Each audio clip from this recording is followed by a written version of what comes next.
prix, puisqu'on est dans le pouvoir d'achat. Joël qui m'a ramené ça, il m'en avait parlé hier, et puis je me suis dit quand même, c'est un peu spécial.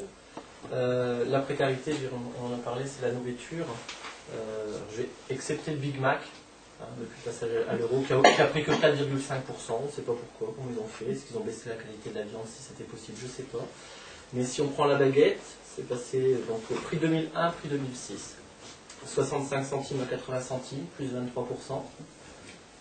Un sandwich jambon beurre, 2,29, 3,50, plus 53%.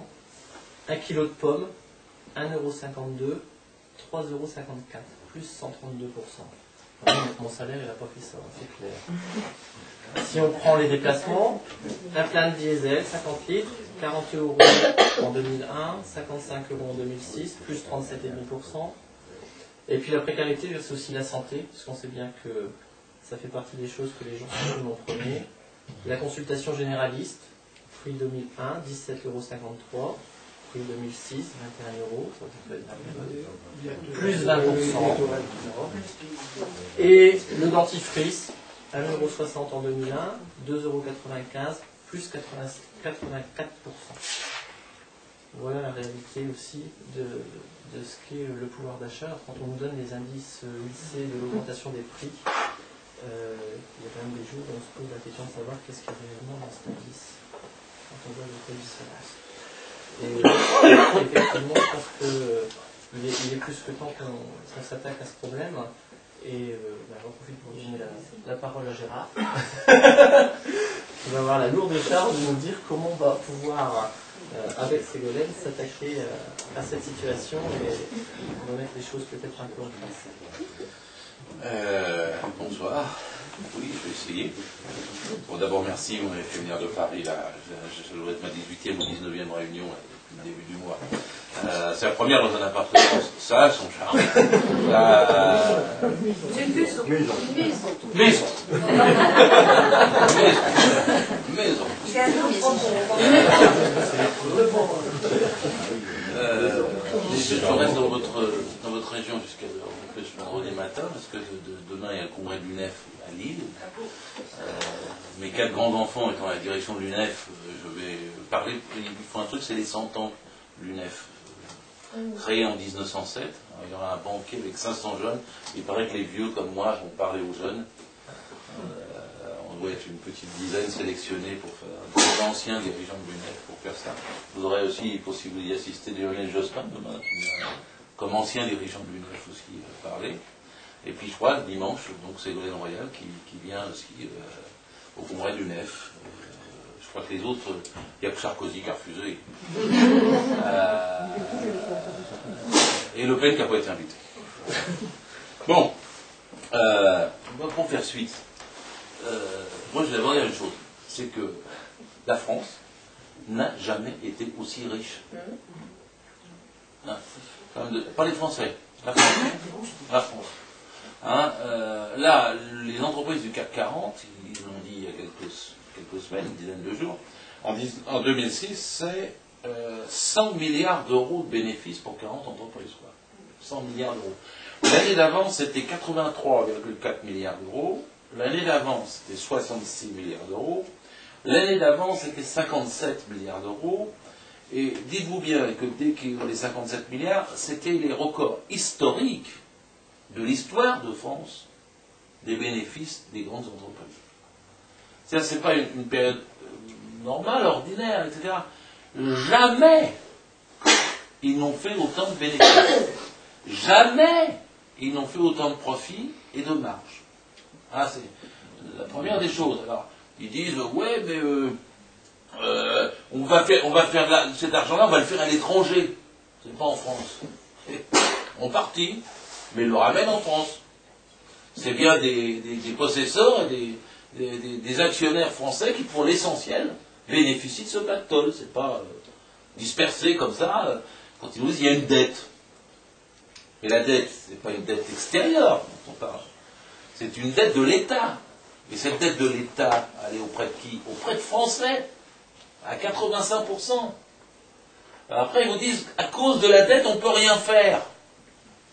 Ne l'entendez pas comme ça. Parce que ils ont une façon de présenter en disant il y a 18 000 euros de par enfant.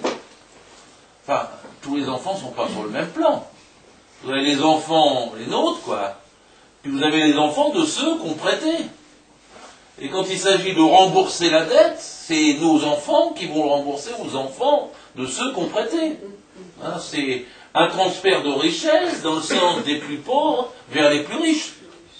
Bayrou, il dit qu'il veut constitutionnaliser le remboursement de la dette. C'est-à-dire que le budget ne pourra plus être en déficit, le budget de l'État ne pourra plus emprunter, il faudra à chaque fois qu'il soit en équilibre et qu'on planifie le remboursement de la dette. C'est un système de pillage des plus pauvres, de donner la priorité au remboursement de la dette, contrairement à ce qu'ils nous disent qu'il faut alléger parce qu'il y aurait trop de frais sur cette dette. Pourquoi y a-t-il trop de frais sur cette dette? Ils ont baissé les impôts des plus riches. Ensuite, ils ont un déficit au niveau des recettes. Ça ne va plus.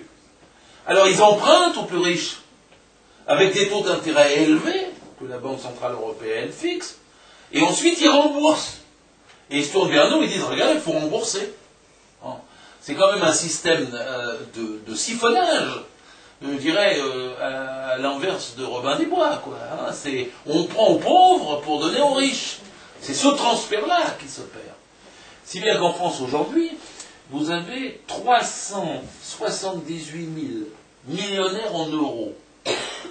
C'est plus 3,5% par an depuis 4 ans.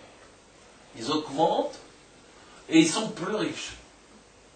Les 500 premières fortunes de France.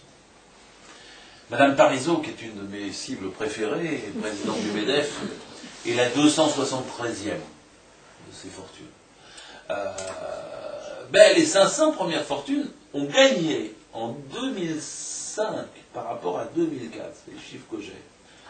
Elles ont gagné 30 milliards d'euros de plus. Vous avez du mal à chiffrer ça, hein, 500 familles, hein, comme on dit. C'est 3 fois le trou présumé de la sécurité sociale. 3 fois seulement, et 3 fois quand même.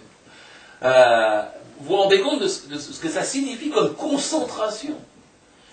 Et c'est sur eux que les impôts sur les sociétés, les impôts sur la fortune, les impôts sur le revenu ont été baissés dans les 4 dernières années.